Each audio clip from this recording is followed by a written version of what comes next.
मंगलाचरण संक्षिप्त में। वंदित्व सर्वसिद्धि ध्रुवमचलमणोऽमं गतिं पत्ते वोच्छामि समय बाहुड मृणिमो सुध केवली भणिनम्। नमः समय साराय स्वानुभूत्या चकासते चित् स्वभावाय भावाय सर्वभावांतरक्षिते। समय सार ग्रंथादिराज की 36 नंबर की गाथा पर अपनी चर्चा पूरी हुई। उसके बाद कलश आया, कलश क्रमांक 30, जिसमें आचार्य देव ने पुनः इस बात का सिंहनाद किया कि कैसे भी किसी भी प्रकार से कभी भी ये मोह मेरा नहीं है, क्योंकि मैं तो शुद्ध चिदघनम और महानिधि हूँ। ऐसे चैतन्य घन स्वभाव वाले मुझ में अन्य किसी पर द्रव्य का प्रभाव का प्रवेश हो पाना अशक्य है, और यही आचार्यों की मोह के प्रति निर्ममता है। इसके उपरांत जब ये गाथा पूरी होती है, कलश पूरा होता है, तो अमृत चंद्राचार्य 2 लाइनें लिखते हैं। जिस तरह की 2 लाइनें उन्होंने गाथा नंबर 31 की टीका में भी लिखी थी कि जैसे हमने यहाँ पर मोह को रख लिया है ना, 32 नंबर की गाथा की टीका में, कि जैसे मोह को यहाँ पर लिया है उसी तरह आप 16 सूत्र बना सकते हो। हमने एक दिन थोड़ा प्रयास भी किया था कि मोह को बदल के आप क्रोध कर दो, मान माया लोभ, है ना, और इसी तरह से मन वचन काय 9 कर्म कर्म श्रोत्र चक्षु घ्राण रसन और स्पर्शन, इस तरह 16 पदों के भिन्न भिन्न 16 गाथा सूत्र व्याख्यान करना और इसी उपदेश से अन्य भी विचार लेना। आचार्य कहते हैं इतना ही नहीं, हमारे जीवन में जितने भी प्रकार के राग द्वेषादि से संयुक्त भाव चलते हैं उन सब के प्रति ही ऐसे ही निर्ममत्व होना है। अटेंशन जो होता है ना, अटेंशन, किसी को अटेंशन देना उसे शक्ति देने की तरह होता है। अटेंशन अपने आप में एक भोजन है। आप किसी व्यक्ति पे ध्यान मत दो, वो व्यक्ति घर में मुरझाया मुरझाया सा रहने लगेगा। जब हम किसी पे ज्यादा ध्यान देते हैं ना, तो जैसे ये छोटे बच्चे होते हैं, इनमें बहुत अकल होती है। 1.5 साल के बच्चे भी हों तो वो भी बीमार होने का नाटक करने लगते हैं, थकने का, रोने का, है ना। हमें इसी तरह से मतलब, ताकि उन्हें एक बार पता चल जाता है कि देखो जब बीमार होते हैं तो घर में अटेंशन ज्यादा मिलने लगता है। तो उनकी ये आदत होती है कि वो अटेंशन ले लेके शक्ति अर्जित करते हैं। ये जितने भी बड़े बड़े नेता होते हैं, हम कई बार इनसे सुनते हैं, हमारे जो अभिषेक है ना, शास्त्री ही हैं वो भी, तो वो शिवराज जी के साथ काम करते हैं, तो बताते हैं कि 19 घंटे तक शिवराज सिंह चौहान लगातार कभी एक दौरा, कभी दूसरा दौरा, कभी फिर हवाई यात्रा। अपन तो एक आध हवाई यात्रा कर लो तो उसमें ही थक जाते हैं, और उनकी तो दिन में 2-2 3-3 4-4 हेलीकॉप्टर की हवाई यात्राएं हो जाती। तो क्यों नहीं थकते? कहाँ से शक्ति मिलती है इतनी उम्र में भी? मोदी जी के बारे में कहती है 18 घंटे काम कर रहे हैं। ऐसा बहुत कम होता है कि पद पे रहते हुए कोई मर जाए। 1-2 केस हैं इतने बड़े अपने देश में, आप देख लो कि कोई प्रधानमंत्री पद पे रहते हुए मर जाए, राष्ट्रपति पद पे रहते हुए मर जाए, 1-2 केस होंगे। लेकिन वो पद से जाते हैं और 6-8 महीने के अंदर मरने वाले कई लोग देखे पद से जाते ही। अब मध्य प्रदेश के पिछले 3 राज्यपाल पद से हटे और 1 साल के अंदर मर गए। क्यों मरे? अटेंशन जाने से शक्ति चली जाती है। ऐसे ही हम इन कषायों को अटेंशन देते हैं, और अटेंशन 2 तरह से हो सकता है, पक्ष में भी हो सकता है, विपक्ष में भी हो सकता है। एक तो क्रोध के साथ बह जाना, ये भी क्रोध को अटेंशन देना है, और क्रोध को जबरदस्ती दबाना, अरे मुझे क्रोध नहीं करना, मुझे क्रोध नहीं करना, मुझे क्रोध नहीं करना। तब आप ऐसा करके भी किसे अटेंशन दे रहे हो? तब भी आप क्रोध को अटेंशन दे रहे हो, विपक्ष में भी उसे अटेंशन मिल रहा है। समझ में आया? और ये वाली स्थिति बड़ी भयंकर हो जाती है। उसके पक्ष में बह जाओ तब तो फिर भी ठीक है, लेकिन जब आप विपक्ष में खींचतान करने लगते हो ना, तो वो बहुत बुरी तरह से नासूर जख्म की तरह बाहर निकलता है। आप क्रोध के साथ जबरदस्ती करोगे ना, तो वो बहुत बुरी तरह से आपको बाद में परेशान करेगा, जबरदस्ती दबाओगे तो उसके प्रति निर्ममत्व दिखाओ कहते हैं भैया तुम मेरे कोई हो ही नहीं। इसे क्या, इसलिए देखो हमारे यहाँ कषायों से लड़ने का कोई उपदेश नहीं है, कषायों से ऊपर उठने का उपदेश है। दो तरह की होता ना, एक तो हो गया कषायों से आमने सामने का टकराव, क्रोध मान माया लोभ, इनका आमने सामने, ऐसा कोई व्यवस्था नहीं है अपने यहाँ। हम तो कहते हैं कि भैया ज्ञान स्वभाव स्वयं ऊपर तैरने लगता है। जब आप ज्ञान स्वभाव पर दृष्टि करते हो तो ज्ञान स्वभाव स्वयं ऊपर तैर के आ जाता है। अभी जब हम अगली गाथा पढ़ेंगे ना, उसकी टीका में ये बात आएगी कि ज्ञान स्वभाव ऐसा है कि वो पूरे विश्व को ग्रस लेता है। ग्रस लिया मतलब पूरा विश्व उस ज्ञान स्वभाव के अंदर समा गया, और ऊपर ऊपर फिर कौन तैरने लगा? ऊपर ज्ञान स्वभाव तैरने लगता है, ऊपरिन तरंते, है ना। कहते हैं वो ज्ञान भाव अकेला जैसे कि तेल होता है ना, पानी के अंदर कितना भी डाल दो तो फिर क्या होगा, वो ऊपर तैरने लगेगा, है ना। अपन ने शायद कौन सी गाथा के समय ये चर्चा भी की थी कि किसी व्यक्ति को ये टास्क दिया गया, एक राजा ने, कि इस पूरे कमरे का कोना कोना तेल से भर दो, तो कैसे संभव है? तो उसने पहले क्या किया, उसमें पानी भर दिया कमरे में। उतना तेल कहां से लाए? एक कुप्पी तेल दे दिया और कहने लगे इस कमरे का कोना कोना तेल से भर दो। था एक कुप्पी तेल। अब एक कुप्पी तेल में कैसे करेगा? कुप्पी यानी वो टीन सेट का वो आता है ना, क्या बोलते हैं उसे, कुप्पी तो कहते हैं अपने यहाँ, हाँ कैन, एक कैन तेल में। तो कुछ नहीं, पहले उसको पानी से भर दिया और उसके ऊपर एक कैन तेल डाल दिया, तो क्या हुआ? अरे एक कैन छोड़ो, आप एक दीपक तेल डाल दो तो क्या हो जाएगा, पूरे कमरे में चारों तरफ फैल जाएगा जहां जहां पानी है। ऐसे ही हमें लगता है ज्ञान स्वभाव थोड़ा सा है, लेकिन कहते हैं फिर भी इस ज्ञान स्वभाव में इतनी सामर्थ्य है कि ये पूरे विश्व को अपने में ग्रस सकता है। और ऐसा अगली गाथा की टीका में हम पढ़ेंगे। तो यहां पर टकराव की बात नहीं है। मोह से निर्ममत्व मतलब क्या हुआ कि मोह मेरा कुछ नहीं है, हमें मोह को अटेंशन नहीं देना है ना। लोग काम भाव को बहुत अटेंशन देते हैं, अरे मेरे अंदर काम भाव पैदा ना हो, मेरे अंदर काम भाव पैदा नहीं हो।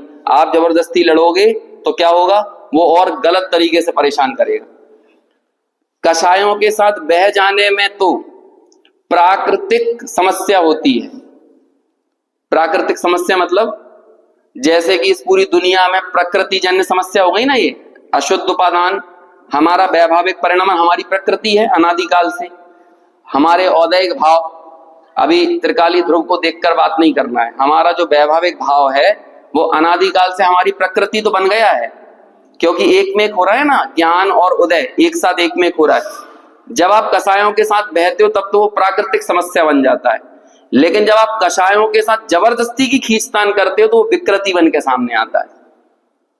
ये क्या होता है, ये 80-80 82 साल की उम्र में ये आसाराम बापू जैसे केस सामने आते हैं। ये क्या होता है कि दुनिया को दिखाने के लिए बाहर में तो वो जबरदस्ती का ढोंग ढकोसला कर रहे हैं, उस बात को समझा नहीं है। आप जबरदस्ती ढोंग ढकोसला करोगे तो काम बनने वाला नहीं। भूमिका अनुसार राग का पोषण करना ये जरूरी है, ये जरूरी है। अवरत सम्यक दृष्टि की जो भूमिका है ना, उस अवरत सम्यक दृष्टि की भूमिका में वो अपने मौजूदा राग के साथ जबरदस्ती नहीं कर सकता, बल्कि उस राग का उपचार करना पड़ेगा। और इसका बहुत अच्छा यदि आपको एग्जाम्पल देखना हो तो वचनी का पढ़ना चाहिए, सदा सुखदास जी की वचनी का। उन्होंने कहा है कि देखो जो राग है ना वो रोग है, और इस रोग और ना बढ़ जाए इसलिए उसका योग्य रीति से उपचार करना चाहिए। ये जरूरी है।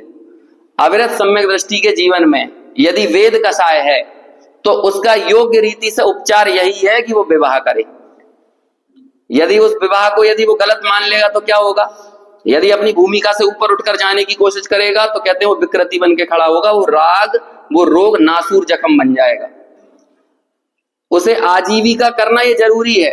यदि आजीविका नहीं करेगा और राग विद्यमान रहे और आपने जबरदस्ती उसको मुनि बनवा दिया तो क्या करेगा फिर वो वहां पर फिर वो दुनियादारी का संगठन बनाएगा, संस्थान बनाएगा, दान इकट्ठा करने में मन लग जाएगा, तो ये सारी चीजें होने लगेंगी। ये क्या होगा, ये रोग खत्म नहीं हो रहा है बल्कि रोग और बढ़ रहा है। इसलिए विकार से ऊपर उठना, इसका मतलब क्या होता है, विकार से ऊपर, विकार मेरा कुछ नहीं है और इसे विकार की विद्यमानता में उसके प्रति हमें निर्मम होना है, हमें उसके प्रति अटेंशन नहीं देना है। और अटेंशन ना पक्ष में देना है और ना अटेंशन विपक्ष में देना है। अब बात पता नहीं कितनी समझ में आ रही है, लेकिन यही है। हम और आप लोगों को बचपन से ही, बच्चों को भी ऐसे ही सिखा दिया जाता है, जैन शासन मतलब अपने विकारों से और अपनी कषायों से लड़ना। विकारों और कषायों से लड़ना नहीं, विकारों और कषायों को जानना, विकारों और कषायों का निर्णय करना। जैन शासन लड़ने का कहीं उपदेश नहीं है। जैन शासन तो जानने पर टिका हुआ है, निर्णय पर टिका हुआ है।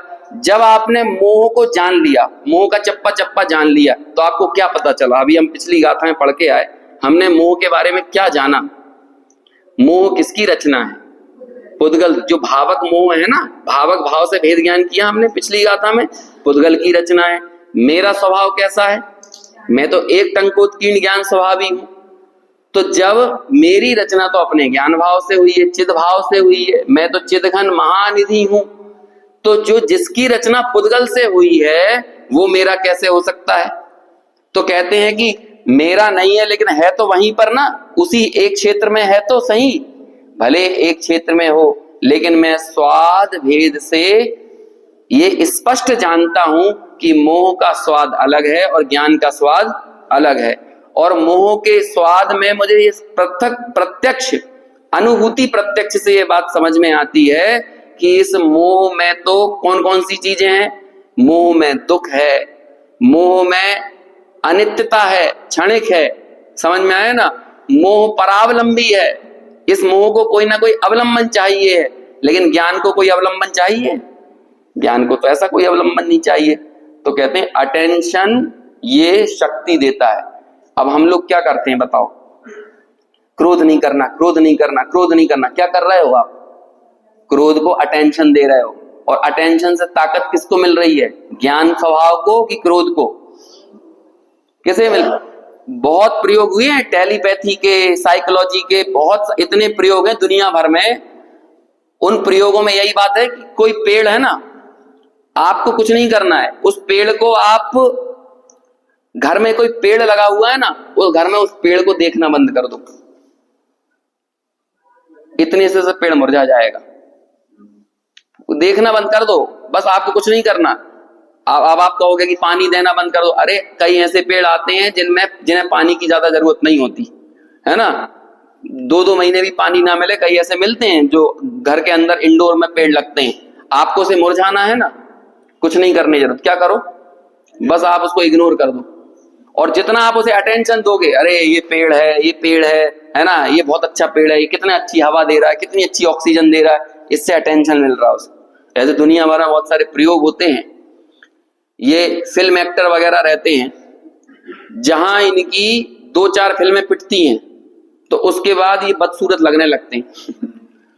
फिर वो कितने ही मेकअप करें, वो अपने आप बदसूरत लगने लगेंगे। जब हमें ये लगता है ना कि मुझे कोई देखने वाला है, इससे जब हमें ये एहसास होता है कि मुझे अटेंशन मिल रहा है, तो मुझे शक्ति मिल रही है, भोजन मिल रही है, भोजन मिल रहा है। जिस व्यक्ति का, जैसे कि प्रेम में अलगाव हो जाए, जब कोई किसी को प्रेम करता है ना तो भूख कम हो जाती है।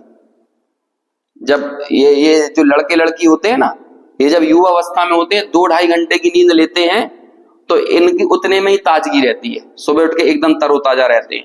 फिर उसके बहुत सारे वैज्ञानिक निष्कर्ष निकालते हैं कि उनके अंदर कौन सा केमिकल रिएक्शन हो रहा है, लेकिन सच्चाई ये है कि उन्हें अटेंशन मिल रहा है, कहीं से अटेंशन मिल रहा है, भूख कम हो जाती है। और फिर उसी तरह की एक दूसरी रिसर्च है कि जब वो प्रेम विच्छेद हो जाता है तो वो ज्यादा खाने लगता है, भूख ज्यादा बढ़ जाती है। डिप्रेशन में आदमी ज्यादा खाना खाता है, इस गलत फहमी मत रहना, डिप्रेशन में आदमी कम खाना खाता है। यदि आपको अटेंशन मिल रहा है तो अटेंशन लेने के समय आपकी अपने आप भूख कम हो जाएगी। क्यों? क्योंकि अटेंशन अपने आप में एक भोजन है, वो अपने आप में एक भोजन है। अब बोलो, हम सारा दाना, पानी, भोजन, ऑक्सीजन, जब हम ऐसा करते हैं ना, कषाय नहीं करना, कषाय नहीं करना, कषाय नहीं करना, क्रोध नहीं करना, क्रोध नहीं करना, बोलो सारी की सारी ताकत किसको मिल रही है? उसी कषाय को मिल रही है। आप और यहाँ पिछली गाथा में क्या कह के आए? भैया तुम हमारे कोई लगते ही नहीं हो, हम तो अपने में मस्त हैं। ये पहली लाइन लिखी थी ना, चेतये, कल हमने जो कलश पढ़ा था ना, चेतये स्वयं अहम स्वामी एकम, मैं तो एक हूं, मुझे ये नहीं मालूम है कि तुम कौन हो, क्रोध कौन है, मान कौन है, माया कौन है, लोभ कौन है, तुम तो किसी और के हो। मेरा तो तुम्हारे से कोई संबंध नहीं है। यदि हम यहाँ भोपाल मेले में घूमने गए और वहां हमें कोई बाहर लावारिस सा बच्चा मिल गया, तो आपको तनाव होता है इस बात का? हाँ, थोड़ा देखो कि भैया देख लेना कौन का है, लेकिन अंदर में ऐसी कोई दिक्कत नहीं होती अपने मन में। हाँ, लगता है ये बच्चा रो रहा है, लेकिन हमें कोई समस्या नहीं है। क्यों समस्या नहीं हो रही? हमें कोई लेना ही देना नहीं है उससे। होगा भाई किसी का, हम ज्यादा से ज्यादा इतना करेंगे, बड़े ही अनासक्ति के भाव के साथ उसे पुलिस वाले को दे के आ जाएंगे, भैया इसके मम्मी पापा जो हैं उसे दे देना। और घर आके हो सकता है बात भी करें उसकी, लेकिन तो भी वो हमारे दिमाग में नहीं रहेगा। बोलो क्यों नहीं है? क्योंकि हमारा उससे कोई संबंध नहीं है। नास्ति सर्वोपि संबंधा, आगे जाके ऐसा श्लोक भी आएगा। हमारा कोई संबंध ही नहीं है, तो फिर जब संबंध नहीं है तो हमें उसका इतना तनाव लेने की जरूरत क्या है? अब देखो हम उल्टा क्या करते हैं, क्रोध के साथ क्या करते हैं, मान माया लोभ के साथ क्या करते हैं।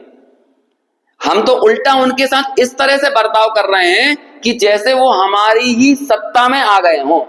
सत्ता में मतलब जैसे ज्ञान सत्ता है, ऐसे ही क्रोध मेरी सत्ता बन गया है। मुझे क्रोध नहीं करना, मुझे क्रोध नहीं करना। अरे क्या नहीं करना? क्रोध का द्रव्य क्षेत्र काल भाव दोनों सब अलग है। यदि देखा जाए ना चतुष्टय में, भले वो एक क्षेत्र का संबंध है, लेकिन आप निश्चय से स्वचतुष्टय का विचार करोगे तो ज्ञान का द्रव्य ज्ञान है, ज्ञान का क्षेत्र ज्ञान है, ज्ञान का काल ज्ञान में है और ज्ञान का भाव ज्ञान में है। दोनों ही पृथक पृथक अपनी अपनी योग्यता से परिणम रहे हैं, लेकिन जहां पर वो साथ में परिणमने वाले दोनों भावों के साथ, मुझे इस बात की भ्रांति होती है कि जहां ज्ञान भाव पैदा हुआ वहीं क्रोध भाव पैदा हुआ, बस इसलिए ही क्रोध मेरा हो गया, क्रोध मेरा बिगाड़ करने वाला हो गया, मुझे क्रोध नहीं करना है। जब मैंने इस तरह से क्रोध क्रोध क्रोध क्रोध करना चालू किया तो क्या हो गया? मैं क्रोध से टकराने लगा, मैं क्रोध से ऊपर नहीं उठ पाया। और हमें क्या कहा गया था? लोक में एक लाइन कही जाती है, दूसरों की लकीर मिटाने की कोशिश मत करो, अपनी लकीर लंबी करो, कहते हैं ना। और मुझे क्रोध नहीं करना, मुझे क्रोध नहीं करना, तो हम क्या कोशिश कर रहे हैं? हम छद्मस्तों का उपयोग एक समय में एक जगह लग सकता है, अब आपने सारा उपयोग कहां लगा दिया? मुझे क्रोध नहीं करना, मुझे क्रोध नहीं करना, मुझे क्रोध नहीं करना। अरे भैया तुम ज्ञाता हो, ज्ञाता ही रहो। तुम एक बार ज्ञाता रहने की कोशिश तो करो, तुम खुद देखोगे कि क्रोध भी तुम्हारे ज्ञान में ग्रसित हो गया है। ग्रसित हो गया मतलब तुमने पी लिया है, और जब उस क्रोध को पी गए तो क्रोध खत्म हो गया। क्रोध को जान लिया ही, क्रोध को जान लेना ही क्रोध से ऊपर उठ जाना है। ये जानने की ताकत है, ये अनुभूति की ताकत है। ऐसी अनुभूति में मैं एक टंकोत्कीर्ण ज्ञायक भाव को ही बस महसूस करता हूं। अब उस जानने में चाहे परगेय भी क्यों ना जानने में आए, लेकिन वे परगेयों का स्वाद एकदम भिन्न है, और स्वगेय का स्वाद यानी मेरे निज आत्मा का स्वाद एकदम भिन्न है। अब अगली जो गाथा है वो यही कहेगी। इस गाथा की देखो उत्थानिका में क्या कहते हैं। पहले लिखा था भावक भाव से भेद ज्ञान, भावक भाव के प्रति हमारा विवेक। अब कह रहे हैं गे भाव के प्रति विवेक। देखो संस्कृत में लिखा है गे भाव विवेक प्रकारम आह। गे भावों के प्रति विवेक क्या होना चाहिए उसे बताते हैं। विवेक कहो या भेद ज्ञान कहो, एक ही बात है। नीचे हिंदी में अर्थ किया है गे भाव के भेद ज्ञान का प्रकार कहते हैं। जिसमें विवेक नहीं है उसे भेद ज्ञान नहीं है, और जिसे भेद ज्ञान है उसे विवेक है। तो वास्तव में हम और आप में विवेक है कि नहीं? अपन ने जब वो निश्चय स्तुति का प्रकरण चल रहा था, या फिर ज्ञान ही प्रत्याख्यान का प्रकरण चल रहा था, तो उस समय एक बात कही थी कि यदि आपको to acquire knowledge read books, यदि आप सूचनाओं का, सूचनात्मक ज्ञान का संग्रह करना चाहते हो तो किताबें पढ़ो। लेकिन यदि आप विजडम यानी विवेक प्राप्त करना चाहते हो, टू गेट विजडम, यदि आप विवेक प्राप्त करना चाहते हो तो क्या करो? ऑब्जर्व वर्ल्ड, पूरे विश्व के ऑब्जर्वर बन के देखो, अवलोकन करता बन के देखो। आप अवलोकन करोगे तो आप ये प्रत्यक्ष महसूस करोगे, अपनी अनुभूति में अनुभव प्रत्यक्ष से महसूस करोगे कि ये भाव मेरे से सदा सर्वदा न्यारे हैं और ज्ञान भाव भिन्न ही मेरी अनुभूति में आ रहा है।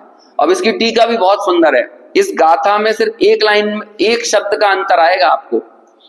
वहां पर मोह के प्रति निर्ममता बताई थी, यहां पर काय के प्रति निर्ममता है? धर्मादि के प्रति। अब ये धर्मादि कौन होते हैं और धर्म को ही क्यों लिया है? इन सबके पीछे बड़ा लॉजिक है। धर्मादि मतलब क्या हुआ पहले तो ये समझो। धर्मादि यानी होता है धर्म, अधर्म, आकाश, काल, पुद्गल और अन्य जीव, इसका मतलब है धर्म आदि। लेकिन धर्म ही क्यों लिया, पुद्गल आदि क्यों नहीं लिया? क्योंकि धर्म जो है ना, धर्म द्रव्य, अधर्म द्रव्य, ये द्रव्य ऐसे द्रव्य हैं जो कभी भी विभाव रूप परिणमित नहीं होते।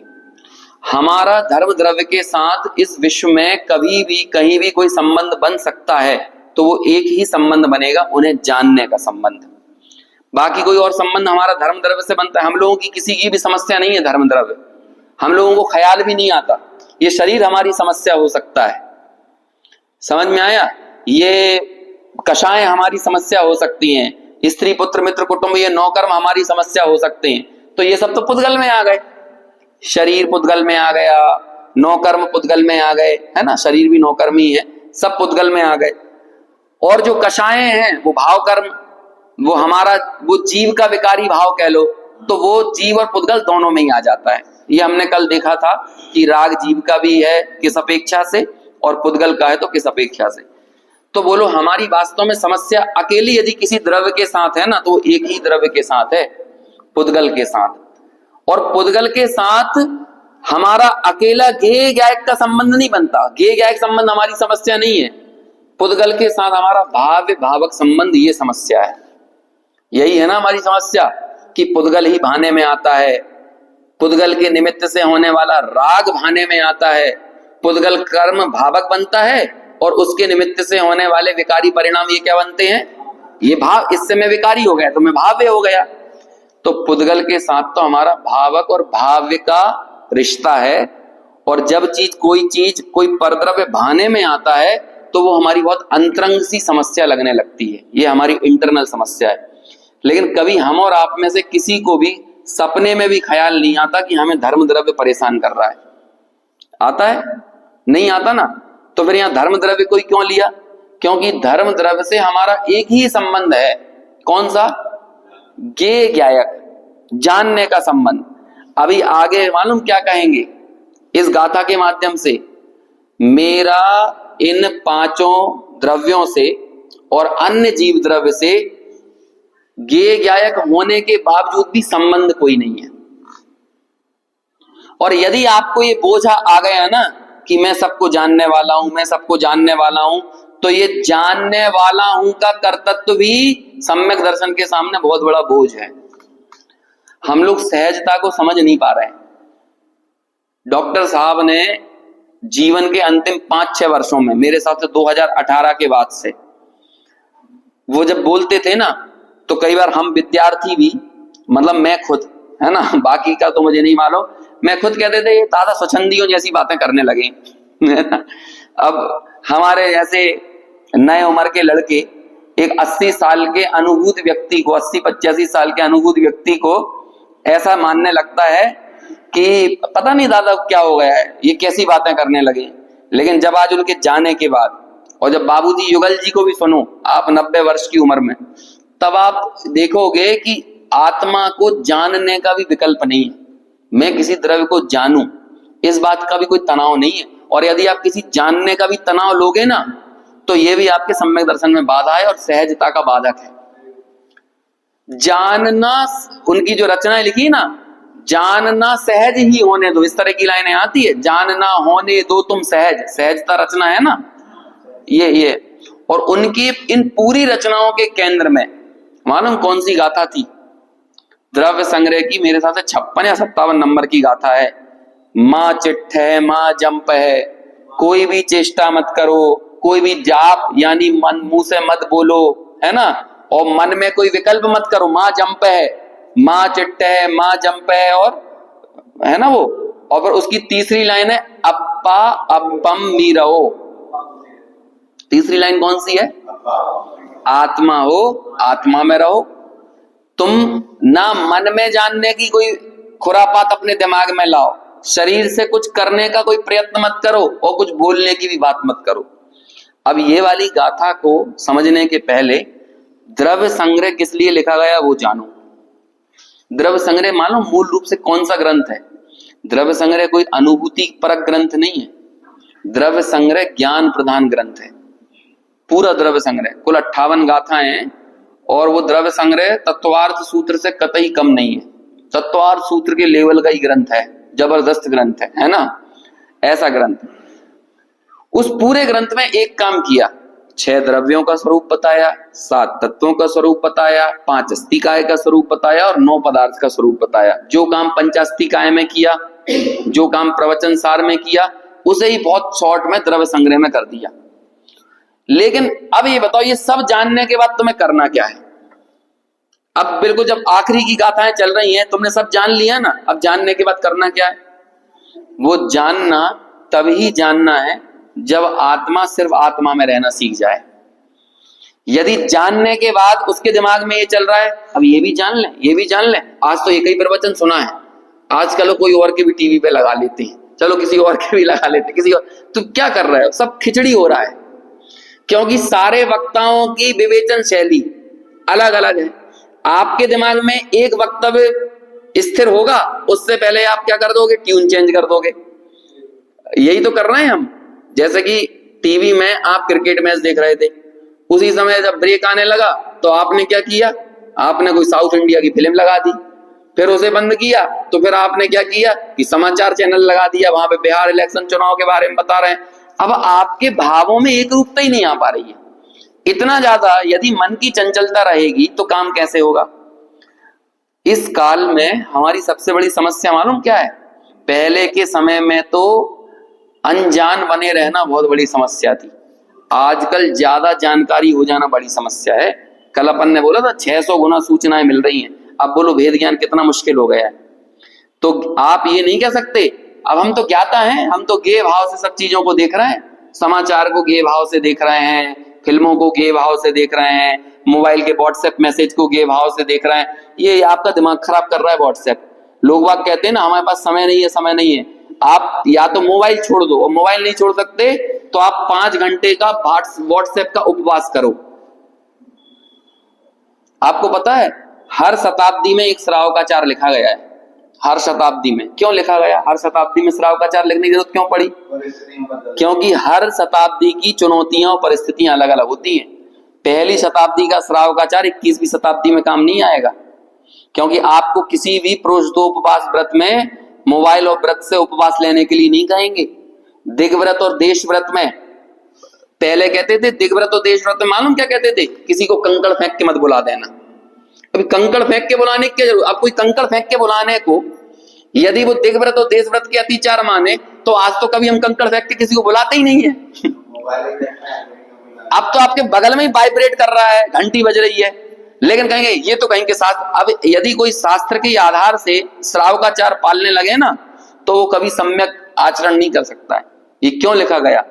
और पहले तो हर शताब्दी में एक श्रावकाचार लिखने की जरूरत पड़ी, आजकल हर 5 वर्ष में लिखने की जरूरत है क्योंकि हर 5 वर्ष में दुनिया बदल जाती है। अब आप देखो, अब यदि आज के समय में श्रावकाचार के अतिचार लिखेंगे तो उनको कितना ज्यादा विस्तार रहना पड़ेगा। हालांकि वो उन्हीं 5 अतिचारों में शामिल हो सकते हैं। ये हमारा मोबाइल फोन, ये हमारा क्या कहते हैं न्यूज चैनल्स, ये टीवी वगैरह, ये सारी चीजें। लेकिन आज लोग बाग इन प्रतिमाओं को, व्रतों को खेल तमाशा समझ लिया है। और आज हमें कई जगह पे तो इतने आसानी से मिल जाते हैं, अरे इन्हें प्रक्षाल करने आगे बुलाओ, ये दूसरी प्रतिमाधारी हैं। और वे दूसरी प्रतिमाधारी बढ़िया दुकान पे बैठ रहे हैं मजे से, है ना, सुबह से शाम तक दुकान पे बैठे रहते हैं। हाँ, दूसरी प्रतिमाधारी बैठ सकता है, कोई दिक्कत नहीं है, लेकिन यदि अष्टमी और चतुर्दशी का दिन हो ना तब नहीं बैठेगा। क्योंकि यदि व्रत प्रतिमा का धारी है तो व्रत प्रतिमा में उसके प्रोषदोपवास भी आएगा। 12 व्रत आते हैं ना, 12 व्रतों का पालन करेगा तो 12 व्रतों में प्रोषदोपवास आएगा कि नहीं। अब अष्टमी चतुर्दशी को दुकान पे बैठ ही नहीं सकता है वो, उस दिन तो वो अपने सर्व आरंभ से बच के, क्योंकि उत्तरोत्तर वो मुनि बनने का प्रयास हो रहा है प्रतिमाओं में। 12 व्रतों में उनमें शिक्षा व्रत काय के लिए होते हैं? शिक्षा व्रत यानी मुनि बनने की शिक्षा के लिए होते हैं। अब वो पता चल रहा है कि व्हाट्सएप चला रहे हैं, व्हाट्सएप पे, मोबाइल चला पे, भले वो कह रहे हैं हम तो बस धार्मिक ग्रुप देखते हैं, कोई नहीं। अप्पा अप्पम मीरो, ये जीवन का सर्वोत्तम ध्येय है।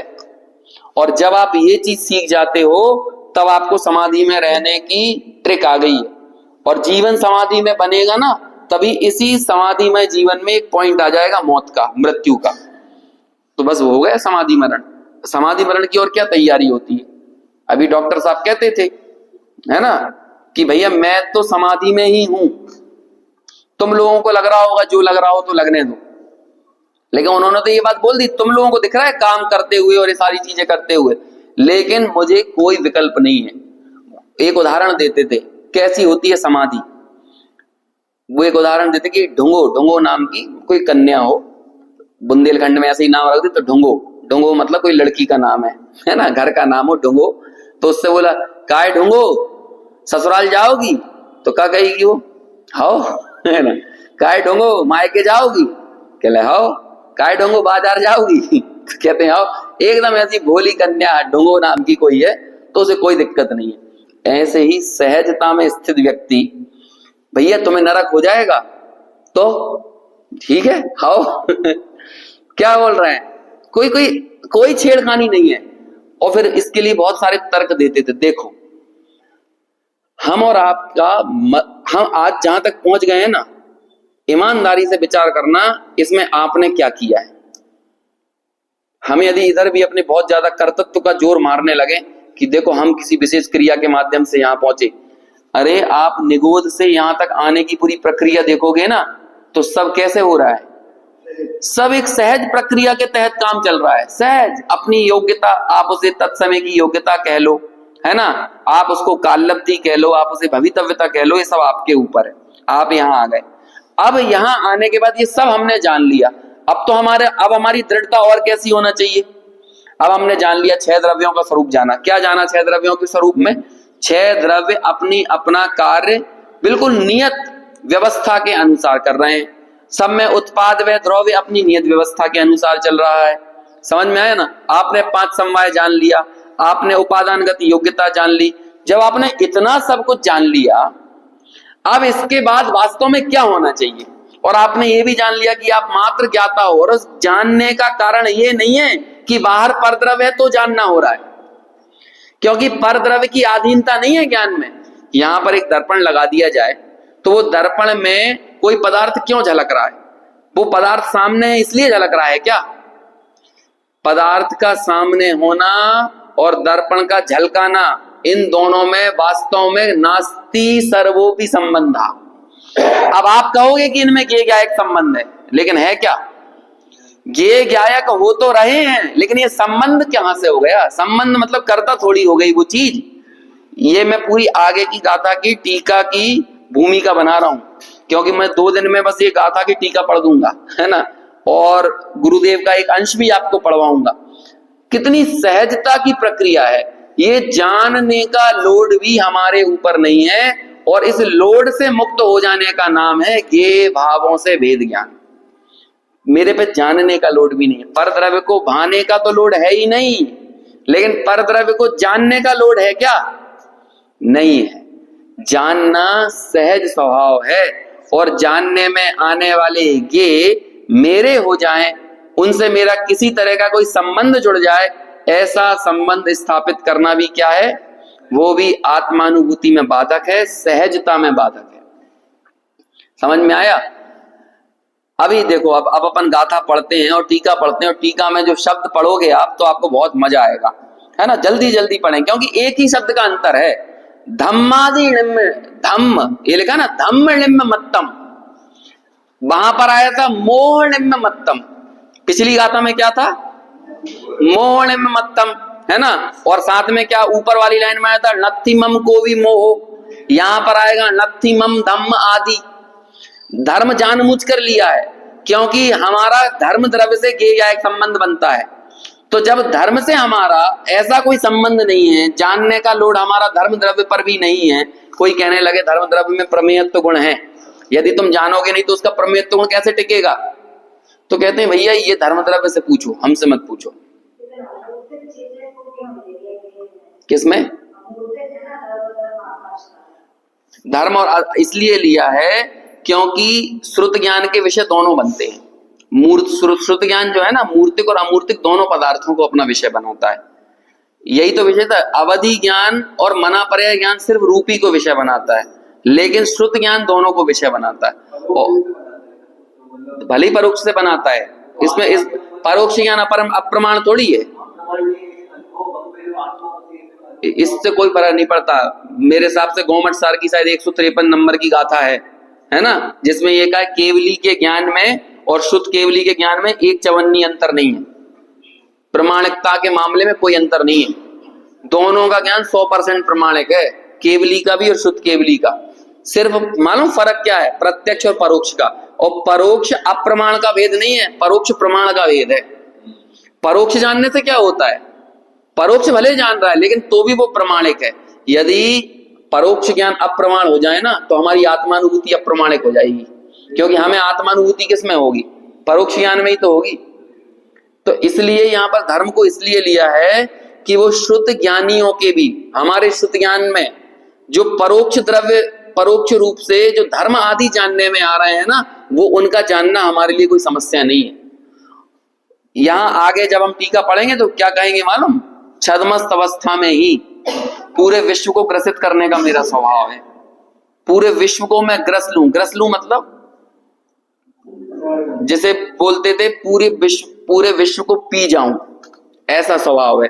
मतलब पूरे विश्व को जान लूं, लेकिन पूरे विश्व को अपने में समा लेने के बावजूद भी मैं कभी विश्व रूपता को धारण नहीं करता। बात थोड़ी सी गंभीर है, सूक्ष्म है, क्योंकि हम भाव और भावक भावों से ही भेद ज्ञान करने में हमें जटिलता लगती है। समझ में आया ना। अभी गे भाव से भी भेद ज्ञान करना कितना जटिल है, लेकिन हम लोग ये समझ नहीं पा रहे हैं कि एकत्व व्यक्त आत्मा को जानने में गे भाव भी बाधक बनता है। आचार्य के सामने क्या टास्क है, आचार्य चाहते हैं कि एकत्व व्यक्त आत्मा आपके सामने उभर कर सामने आना चाहिए। और जब हमने कहा, जैसे देखो समझो यहाँ पे, मुझे ये जानना है, मुझे ये जानना है, मुझे ये जानना, मोबाइल जानना है, मुझे आपको जानना है, मुझे शास्त्र को जानना है, तो बोलो एकत्व विभक्त आत्मा उभर कर सामने आ रहा है कि ये गे उभर कर सामने आ रहा है। तो जब आपको गे दिखने लगे तो आपको आत्मा कहां दिखेगा। ये गे को जानने का लोड भी बहुत बड़ा लोड है। आत्मानुभूति में पर्वत के क्या कहें, सुमेरु पर्वत के समान बाधक है कि मैं परद्रव्य को जानूं, मैं परद्रव्य का कर्ता भोक्ता बनूं, ये तो आगे, ये तो पीछे रह गई बात। मैं परद्रव्य को जानूं, जब आप ऐसा कहते हो ना, तो आपने जानन स्वभाव को हाईलाइट नहीं किया, बल्कि आपने परद्रव्य को हाईलाइट कर दिया। ये ठीक वैसा ही बात हो गई कि ताजमहल के सामने हमने अपनी सेल्फी ली, तो कौन हाईलाइट हुआ, तुम गलतफहमी में हो कि तुम हाईलाइट हुए। हाईलाइट कौन, क्योंकि यदि तुम्हें अपनी फोटो की कदर थी तो कहीं भी ले लेते, पेड़ के पीछे सामने खड़े होके, लेकिन तुम्हें पीछे ताजमहल ही क्यों चाहिए था। तुम्हें यही लगा ना हम एफिल टावर के सामने पहुंच गए, तो तुम्हें वहीं जाके फोटो क्यों खिंचवाना था, घर में ही खिंचवा लेते। यदि तुम्हें तुम्हारी कद्र थी तो तुम्हें वास्तव में कद्र काहे की है, तुम्हें कद्र तो एफिल टावर की है ना। तो ऐसे ही मैं परद्रव्य को जानूं, तो ये परद्रव्य को जानूं मैं, तुम्हें जानन स्वभाव कहां दिखा, तुम्हें परद्रव्य ही तो दिखा। और जब परद्रव्य दिखा तो एकत्व व्यक्त आत्मा उभर कर सामने कहां से आया। इसलिए वो वज्र के समान बाधक है। पढ़ लें एक बार, पढ़ना आप वो सहजता को अब सुनना। मैं सही बता रहा हूं, समय सार एक ऐसी चीज है, समय सार आपको समझ में आएगा ना, भगवान को देखने का मजा आने लगेगा। भगवान अभी भी हम देखते होंगे भगवान की प्रतिमा। कल सही बता रहा हूं, मैं जब यहां से गया और पिपलानी मंदिर के दर्शन किए, तो भगवान को देखने का अलग ही मजा आता है ना। भगवान आप ऐसे देख लो, आप हम पद्धति बुद्धि से बहुत देखते रहे हैं, और फिर वो बहन श्री बहन का वचन मुझे याद आया कि ये भगवान है, ये भी हमें अब समझ में आया है। और तुरंत वो लाइन याद आई, याद करना नहीं पड़ी, तुरंत याद आई बिल्कुल लाइन, कितनी सुंदर जिन प्रतिमा है, कितना सुंदर है जिन रूप, जिसे देख कर सहज दिखता सबसे सुंदर आत्म स्वरूप। ये इतना कनेक्शन है। आप आत्मा को परिचय करते हो तो आपको भगवान का परिचय होता है, आप भगवान का सच्चा परिचय करते हो तो आपको आत्मा का परिचय होता है। ये दोनों आपस में इतने लिंक्ड हैं। कितना आप भगवान की मुद्रा को देख के आपको देखो तो सही, ये इन्हें लोड है क्या? इन्हें लोड है अगली पर्याय में मैं किसे जानूं, अगली पर्याय में मैं किसे जानूं, अगली पर्याय में किसे जानूं, ऐसा कोई लोड है क्या? लेकिन हम लोगों को देखो कितना लोड है। उनकी शक्ति अपार, लेकिन अगली पर्याय को जानने का कोई लोड नहीं। और हमारी शक्ति तो कुछ नहीं, लेकिन अगली पर्याय को जानने का कितना लोड है। करने का ही लोड नहीं, करने का लोड तो बहुत स्थूल मिथ्यात्व हो गया, वो हम छोड़ के आ गए पीछे। अभी मैं बात कर रहा हूं जानने का लोड। ये अब वो लाइन दोबारा दोहराता हूं मैं। पंडित जी साहब बोलते थे ये ज्यादा जानने का रस ना तुमसे जानने की शक्ति छीन लेगा। ज्यादा जानने का, मैं ये भी जान लूं, ये भी जान लूं, तुम्हें स्वरूप समझ में आया ना, तुमने वस्तु है निर्णय देखो, ज्ञान का महात्मा है। देखो छद्मस्त अवस्था में ज्ञान ने सारे द्रव्यों को झलका दिया, लेकिन उसके बाद उन सब द्रव्यों को झलकाने में उस ज्ञान ने तुम्हें तुम्हारा द्रव्य भी तो दिया। और जब उसने तुम्हें तुम्हारा द्रव्य दे दिया तो अब तुम्हारा काम क्या बनता है? अभी क्या हुआ, यदि मेले में हमारा बच्चा गुम गया और पुलिस वाले ने कहा यहीं खड़े हो जाओ और बाकी बच्चों को देखते रहना, तुम्हारा बच्चा निकलेगा तो पकड़ लेना उसे।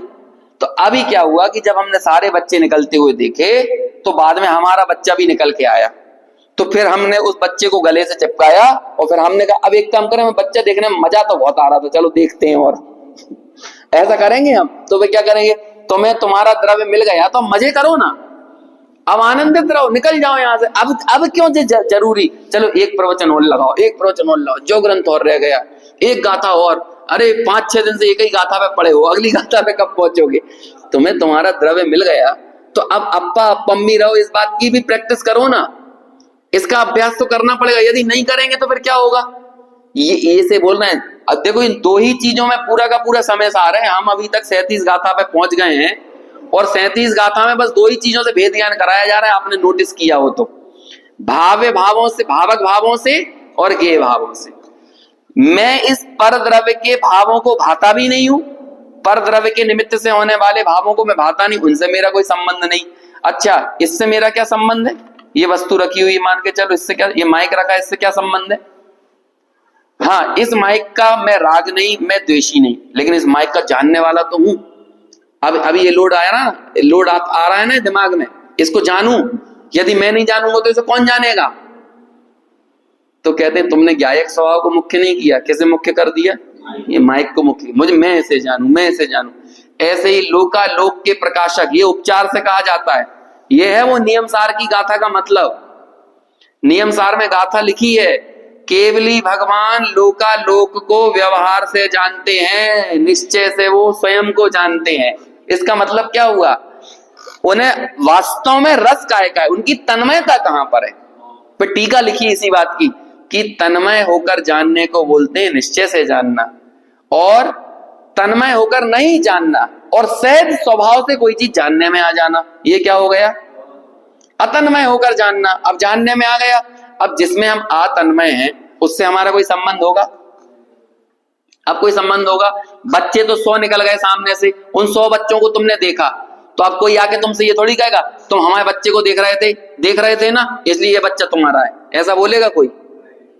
भैया देख रहे थे, देख क्या रहे थे? हम तो वास्तव में देखना तो चाह रहे थे अपने बालक को, लेकिन हमें किसी ना किसी तरह से भेद ज्ञान करना था ना, किन्हीं को छोड़ना था और किसी को ग्रहण करना था, तो इसलिए वो जानने में आ गए। लेकिन चूंकि जानने में आ गए, इससे उनसे मेरा संबंध हो गया, ऐसी बात बिल्कुल नहीं है। ऐसे ही ज्ञान स्वभाव, परोक्ष ज्ञान, ये ज्ञान वृद्धिंगत होगा, घबराना नहीं है। अभी ये जब हम अपने आप पर सिमटेंगे ना, तब ये ज्ञान की वृद्धि होगी, आपको पता नहीं है। यही ज्ञान बढ़ते बढ़ते 1 अंग, 2 अंग, 3 अंग, 4 अंग और द्वादशांग का ज्ञानी बनेगा, और फिर कालांतर में यही केवल ज्ञान में परिणत होगा। लेकिन वो केवल ज्ञान को झेलने की सामर्थ्य भी यही विकसित करना पड़ेगी कि सब कुछ जानने में आने पर भी मैं उनके जानने के लोड से बिल्कुल रहित हूं, मेरे अंदर कोई भार नहीं है उन्हें जानने का। ये है इस गाथा का मंतव्य। पढ़े अभी है क्या होता है पुरुषार्थ? तुम ज्ञाता हो, आत्मा का आत्मा में रहना यही पुरुषार्थ है। तो उसके लिए क्या करना है बताओ, क्या करना है, क्या प्रोसेस है? ये सब व्यवहार की बातें हैं, है ना। समझ में आया ना? ये 125-26 नंबर के अपना व्याख्यान चल रहा है समय सार का, सब व्यवहार की बातें। समझ में आया? आत्मा का आत्मा में रहना। फिर आप लोग कहोगे कि फिर इतनी मेहनत काहे को कर रहे हो, क्यों कर रहे हो? इसलिए कर रहे हैं कि हम मेहनत नहीं कर सकते बताने के लिए। है? लोग कहते हैं हम तुम्हें नहीं समझा सकते, तो फिर क्यों समझा रहे हो? इसे ही समझाने के लिए कि हम तुम्हें नहीं समझा सकते। बस यही तो बात है। ये ऐसी चीज है, मात्र यहाँ सुन लिया हमने, बात खत्म हुई, इतने में काम नहीं होता है। समय सार बहुत आसमानी चीज है।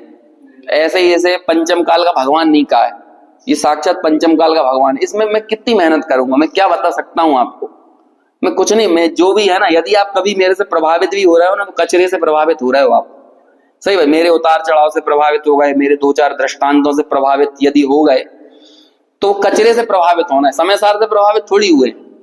समय सार तो कौन दिखाएगा? आपको ही देखना है। समय सार मैं दिखा दूंगा क्या? समय सार इन शब्दों में मिलेगा क्या? ये समय सार जिसको निरंतर बोल रहा है, मैं पुद्गल के भावों से भिन्न हूं, और हम उस समय सार को इस पुद्गल में ही ढूंढ रहे हैं। और वो कदम कदम पर क्या बोल रहा है? वो इस पुद्गल में नहीं है, वो इस पुद्गल में नहीं। वो तो क्या है, मेरे को तो अपने आप में अन्याय लगता है ये, कि जब मैं इस धारा को छोड़कर बातें करता हूं और मैं सबके मुंह देख के समझ जाता हूं कि अब इनको मजा आने लगा है, और मैं देखता हूं ये कि जब मैं समय सार की बात नहीं करता ना, तभी सबको मजा आता है। हाँ, जब थोड़ी सी किसी का उदाहरण बताने लगो, कोई अपने जीवन की कथा सुनाने लगो, तो मैं सबको अटेंशन अलग महसूस करता हूं। और जहां वो समय सार की बात आती है ना, तो सब सोचने लगते हैं कि अब कब सोएं, है ना, वो कब प्रवचन बंद हो। मैं सब में महसूस करता हूं अलग से। और वो क्या करेंगे, मेरे अंदर भी राग रहता है, वापस से उन्हें ट्रैक पे लाने के लिए फिर मुझे भी उदाहरणों की शरण में जाना पड़ता है। लेकिन मुझे उदाहरण देते समय ऐसा लगता है कि मैं समय सार के साथ भी अन्याय कर रहा हूं और आपके साथ भी कर रहा हूं। ये सब कचरे से प्रभावित होना है, हमारी गायन शैली से, हमारी वचन शैली से, हमारे उदाहरणों से, दृष्टांतों से। समय सार बहुत अलग वस्तु है। ज्ञाता हो, ज्ञाता ही रहो, छोटे से शब्दों में समय सार है, समझ में आ जाए तो। और नहीं समझ में आए तो कितनी पढ़ते चले जाओ, कितनी पढ़ते जाओ, कहां तक समझ में आएगा? समझ में आया? चलो अभी गाथा पढ़ लेते हैं। णत्थि मम धम्म आदि बुच्छति उव ओग एव अहमिको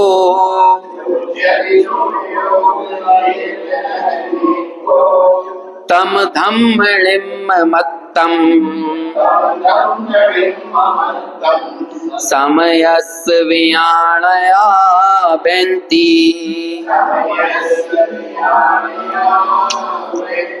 अनुवाद। धर्मादिवे मेरे नहीं उपयोग केवल, इस ज्ञान को ज्ञायक समय के धर्म निर्ममता कहे।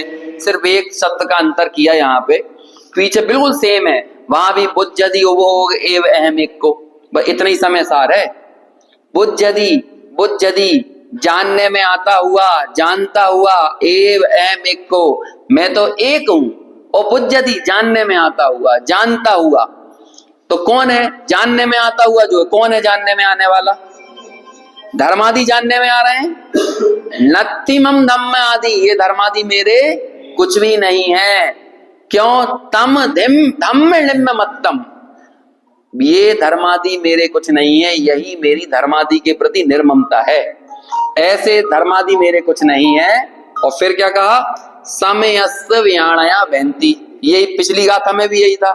समय के जानने वाले ऐसा कहते हैं कि ये धर्मादि कुछ मेरे नहीं है। मैं तो कौन हूं? बुद्धि, क्या जानता हूं मैं? तो सिर्फ एक बात, उव एव अहमिको, सिर्फ एक उपयोग ही मैं हूं।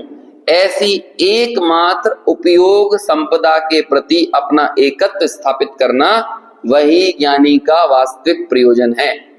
ऐसी ये गाथा है। कल हम एक बार में ये टीका पूरी पढ़ जाएंगे, क्योंकि जितनी बात इस टीका में आने वाली है उसे ही मैंने अभी आपको बताने की कोशिश की कि ज्ञेय ज्ञायक संबंध होने के बावजूद भी मेरा ज्ञेय ज्ञायक संबंध उपचार से कहा जाता है। ज्ञेय ज्ञायक होने के बावजूद भी संबंध कोई नहीं है, और संबंध कोई नहीं है का मतलब ही ये होता है, ये उपचार से कह दिया कि ज्ञेय ज्ञायक संबंध। ऐसे तो कर्ता कर्म संबंध भी कह देते हैं उपचार से, ये उपचार की बात है। हमें तो एकत्व व्यक्त आत्मा का दर्शन करना है ना, तो कहते हैं उस एकत्व व्यक्त आत्मा में ये पर द्रव्य को जानने से उससे मेरा कोई संबंध स्थापित हो जाए, तो ऐसा नहीं है। यही ज्ञेय भावों के प्रति निर्ममता है, यही ज्ञेय भावों से भेद ज्ञान है। आप एक बार अनुशीलन इसका पढ़ना, क्योंकि मेरे को समझाना आसान हो जाएगा। क्योंकि मैं जब चेहरे देखता हूं आप लोगों के, तो फिर मुझे जोर लगाना पड़ता है ना, और मैं जोर लगाता हूं तो सहजता चली जाती है, और हम तो सहज होने के लिए बैठे हैं यहाँ पे, तो जोर थोड़ी लगाना है। आप एक बार आराम से 4 पेजों की इसकी अनुशीलन होगा, 3-4 पेजों का, उसे पढ़ना। उसमें छोटा सा गुरुदेव का अंश भी होगा, उन्होंने इस चीज को कैसे समझाया है। फिर डॉक्टर साहब ने भी अपना कुछ टिप्पणी की है इस पूरी टीका को समझाने में, तो उससे ये सारे शब्द और इनका अर्थ हमें आसान लगेगा। ऐसा पढ़ के आप आए, फिर अपन कल चर्चा करेंगे।